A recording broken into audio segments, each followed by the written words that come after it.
নোয়াখালীর হাতিয়ায় জলদস্যুদের ধাওয়ায় ডুবে যাওয়া ট্রলারের ১৮ জন জেলেকে ২৪ ঘন্টা সাগরে ভেসে থাকার পর জীবিত উদ্ধার করা হয়েছে।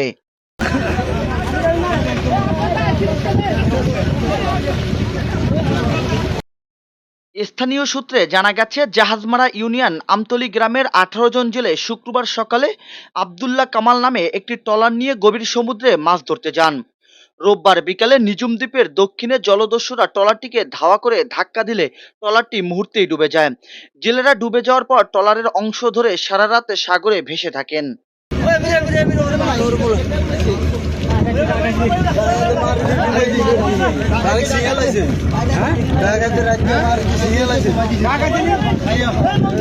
সোমবার বিকেলে অন্য দুইটি মাছ ধরা ট্রলার তাদেরকে উদ্ধার করে চর ঈশ্বর বাংলা বাজার ঘাটে নিয়ে আসে।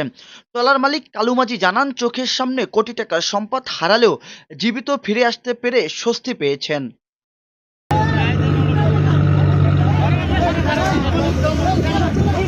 এ বিষয়ে হাতিয়া নৌ পুলিশের ইনচার্জ আশিকুর রহমান বলেন, ঘটনাস্থল অনেক দূরে হওয়ায় এবং পর্যাপ্ত সরঞ্জাম না থাকায় গভীর সমুদ্রে অভিযান চালানো সম্ভব হয়নি।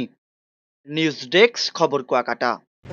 সত্যি কথা বলতে কি সগির ভাই, জাল যেমনই হোক, মাছ যদি ভালো চাও সাগর রশি জালে লাগাও।